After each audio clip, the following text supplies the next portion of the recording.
Good morning students. I am your maths teacher and this is chapter number 2 linear equations in one variable. We are doing exercise 2.4.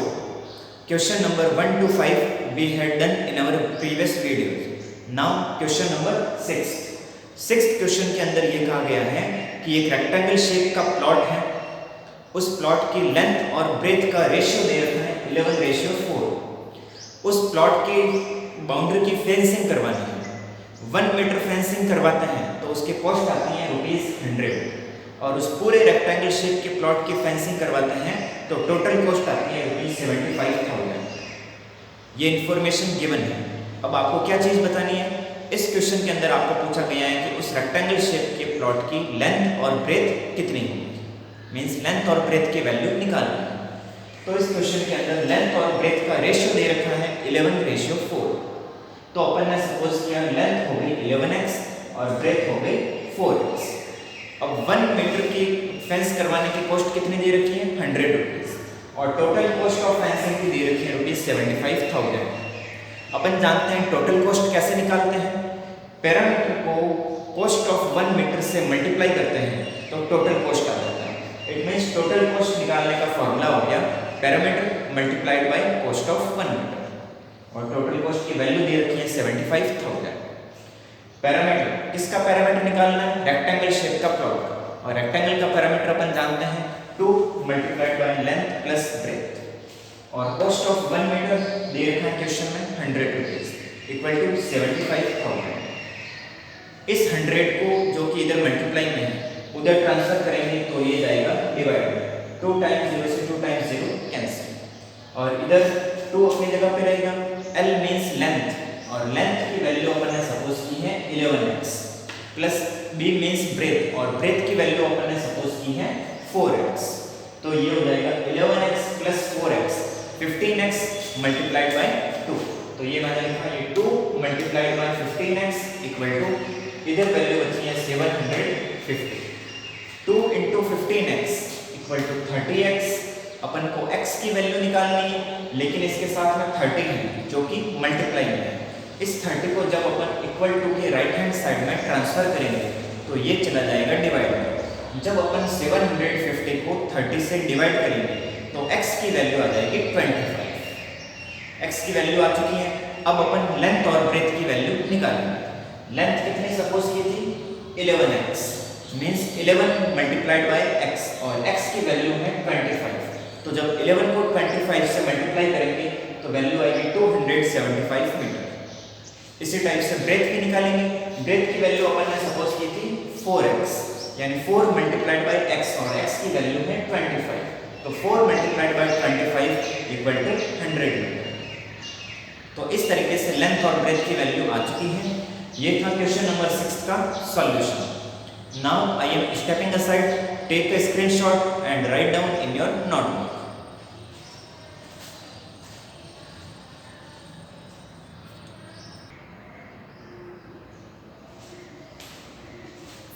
Now question number 7th question के अंदर ये कहा गया है कि हसन जो है वो 2 टाइप के मटेरियल परचेज करता है, एक शर्ट के लिए और एक ट्राउजर के लिए। शर्ट के लिए जो मटेरियल परचेज करता है उसके लिए उसको 1 मीटर शर्ट मटेरियल जो है वो ₹50 में परचेज करता है और ट्राउजर के लिए 1 मीटर मटेरियल जो है वो ₹90 में परचेज करता है। अब हर 3 मीटर शर्ट के लिए वो 2 मीटर ट्राउजर मटेरियल परचेज करता है। आई रिपीट, हर 3 मीटर शर्ट मटेरियल के लिए 2 मीटर ट्राउजर मटेरियल परचेज करता है। फिर इनको वो वापस सेल करता है। किस पे? प्रॉफिट के ऊपर सेल करता है। शर्ट के ऊपर वो 12% प्रॉफिट लेता है और ट्राउजर मटेरियल के ऊपर वो 10% प्रॉफिट लेता है। सेल करने के बाद उसकी जो टोटल सेलिंग हुई है वो है 36,600 यानी 36,600 रुपये की टोटल सेल करता है। तो आपको बताना है कि उसने टोटल कितना ट्राउजर मटेरियल परचेज किया, यानी उसके पास ट्राउजर मटेरियल कितना था। तो जैसा कि क्वेश्चन में दे रखा है हर 3 मीटर शर्ट के लिए वो 2 मीटर ट्राउजर मटेरियल परचेज करता है। तो अपन इसी को रेशो मानते हुए सपोज करेंगे कि सपोज किया शर्ट मटेरियल कितना हो गया 3x मीटर और ट्राउजर मटेरियल कितना हो गया 2x मटेरियल। अब क्वेश्चन में अपन को टोटल सेल दे रखी है, टोटल सेल में मतलब सेलिंग प्राइस दे रखी है, तो पहले अपन शर्ट मटेरियल की सेलिंग प्राइस निकालेंगे, फिर ट्राउजर मटेरियल की सेलिंग प्राइस निकालेंगे। और सेलिंग प्राइस निकालने का फॉर्मूला होता है कॉस्ट प्राइस यानी सीपी प्लस प्रॉफिट। तो पहले अपन शर्ट के लिए सीपी देखेंगे। शर्ट के लिए 1 मीटर के लिए सीपी दे रखी है, कॉस्ट प्राइस दे रखी है ₹50 और प्रॉफिट कितना हो रहा है शर्ट के ऊपर 12% का। प्रॉफिट हमेशा कॉस्ट प्राइस के ऊपर निकाला जाता है, तो ये प्रॉफिट परसेंटेज में दे रखा है, अपन को पहले उसको रुपीस में निकालना होगा। तो प्रॉफिट दे रखा है 12% ऑफ सीपी मींस 12/100 ऑफ की जगह मल्टीप्लाई और सीपी की वैल्यू है ₹50। 50 को 100 से कैंसिल किया 2 टाइम्स और 2 को 12 से कैंसिल किया 6 टाइम्स, तो प्रॉफिट आ गया है ₹6। अब एसपी कैसे निकालेंगे शर्ट के लिए? एसपी का फॉर्मूला होता है सीपी प्लस प्रॉफिट। सीपी है ₹50 और प्रॉफिट आया है ₹6, तो 50 प्लस 6 यानी ₹56, यानी 1 मीटर जो शर्ट मटेरियल है उसको सेल करते हैं तो ₹56 मिलते हैं। तो आपको बताना है जो 3x मटेरियल है शर्ट के लिए उसकी सेलिंग प्राइस कितनी होगी। तो 1 मीटर के लिए ₹56, तो 3x मटेरियल के लिए निकालने के लिए क्या करेंगे मल्टीप्लाई, तो 3x multiplied by 56 equal to 168x rupees. ये आया टोटल एसपी फॉर शर्ट। ऐसे कैसे अपन ट्राउजर के लिए निकालेंगे? तो ट्राउजर के लिए कॉस्ट प्राइस कितनी दे रखी है ₹90। इसी तरीके से ट्राउजर के लिए प्रॉफिट कितना दे रखा है 10% और प्रॉफिट होता है सीपी के ऊपर यानी 10% ऑफ सीपी। 10/100 ऑफ की जगह मल्टीप्लाई और सीपी की वैल्यू ट्राउजर के लिए दे रखी है 90। 10 से 10 कैंसिल और इस 0 से 0 कैंसिल, तो पीछे बचा ₹9 यानी ट्राउजर के ऊपर प्रॉफिट हो रहा है 9। तो ट्राउजर की 1 मीटर की सेलिंग प्राइस कितनी हो जाएगी सीपी प्लस प्रॉफिट। सीपी है ₹90 और प्रॉफिट है ₹9, तो 1 मीटर ट्राउजर मटेरियल के लिए सेलिंग प्राइस हो जाएगी ₹99। तो फिर 2x मीटर के लिए कितनी हो जाएगी 2x मल्टीप्लाइड बाय 99। जब मल्टीप्लाई करेंगे तो आएगा 198x रुपीस। ये आ गया टोटल एसपी फॉर ट्राउजर। अब इस क्वेश्चन के अंदर टोटल सेलिंग प्राइस दे रखी है 36,600 और टोटल किस किस की दे रखी है selling price of shirt plus selling price of trouser. Selling price of shirt अपन निकाल चुके हैं 168x, इसकी जगह पे ये रखा, और सेलिंग प्राइस ऑफ ट्राउजर अपन निकाल चुके हैं 198x।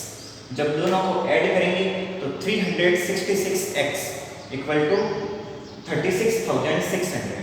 x की वैल्यू निकालनी है तो ये 366 डिवाइड में जाएगा।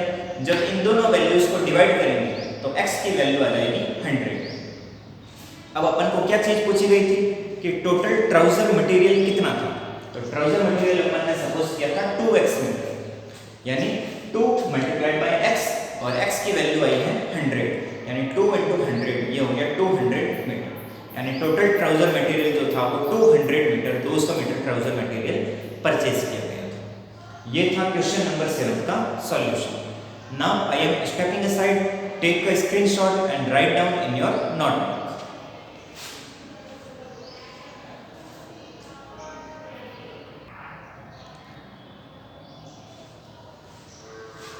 Now question number 8. Eighth question says that half of the herd of deer are grazing in the field. Next बाकी जो रिमेनिंग डियर बचे उसका 3/4 क्या कर रहे हैं खेल रहे हैं, और बाकी जो 9 डियर बचे वो क्या कर रहे हैं पानी पी रहे हैं पॉन्ड में से। तो आपको बताना है कि उस हर्ड में टोटल कितने डियर हैं। तो सपोज कि उस हर्ड में टोटल डियर कितने हैं x। अब कितने ग्रेजिंग कर रहे हैं क्वेश्चन में दे रखा है हाफ, तो x का हाफ हो गया x/2। फिर कितने डियर खेल रहे हैं जो रिमेनिंग बचे हुए उसका 3/4। तो टोटल थे x में से x/2 चला गया तो पीछे रिमेनिंग कितना बचा x/2 और उसका 3/4। तो x/2 का 3/4 निकालेंगे तो ये आ जाएगा 3x/8 जो कि क्या कर रहे हैं खेल रहे हैं पास में। और लास्ट में रिमेनिंग जो है कितने बचे 9 जो कि ड्रिंकिंग वाटर कर रहे हैं।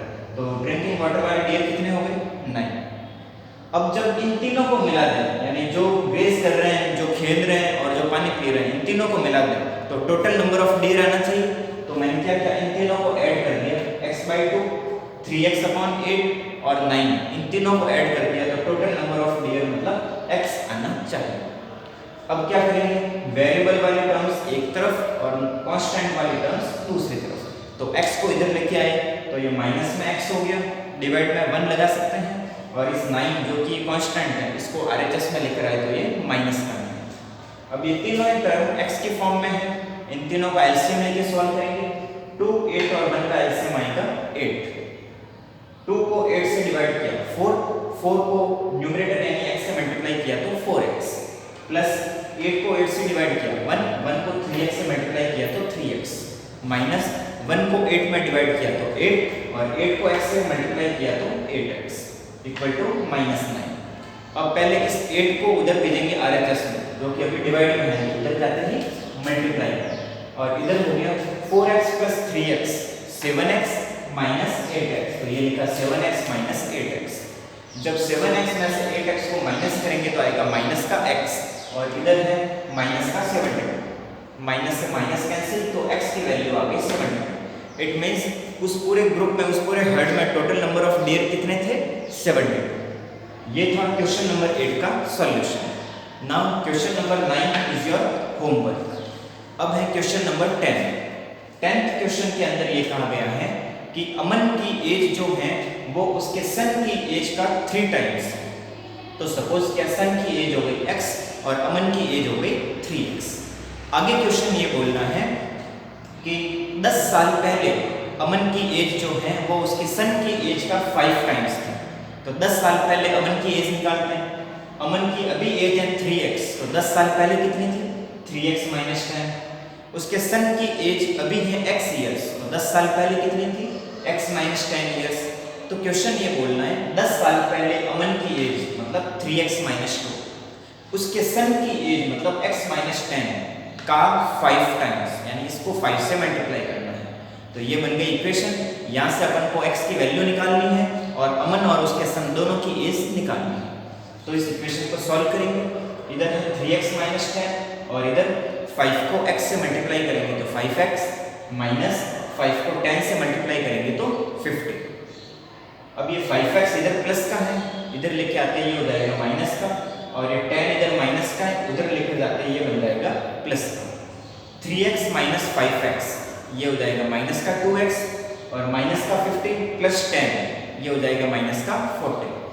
x की वैल्यू निकालनी है, लेकिन इसके साथ में माइनस का 2 है जो कि मल्टीप्लाई में है, उधर जाते ही ये आ जाएगा डिवाइड, माइनस से माइनस कैंसिल, 40/2 मीन्स 20, यानी x की वैल्यू आ चुकी है 20। अब अपन अमन और उसकी सन की एज निकालेंगे। तो अमन उसके सन की एज कितनी थी, x ईयर्स अपन ने सपोज की थी, और x की वैल्यू आ गई 20 ईयर्स। फिर अमन की एज कितनी सपोज की थी, 3x means 3 multiplied by x, और x की वैल्यू है 20, यानी 3 multiplied by 20 equal to 60 years, यानी अमन और उसके सन दोनों की एज आ चुकी है। ये था क्वेश्चन नंबर 10 का सॉल्यूशन। क्वेश्चन नंबर 9 आपका होमवर्क है। यहाँ पे एक्सरसाइज 2.4 कंप्लीट होती है। Now if you have any doubt in this exercise, you can come to school and contact me from 9 AM to 1 PM. Thanks.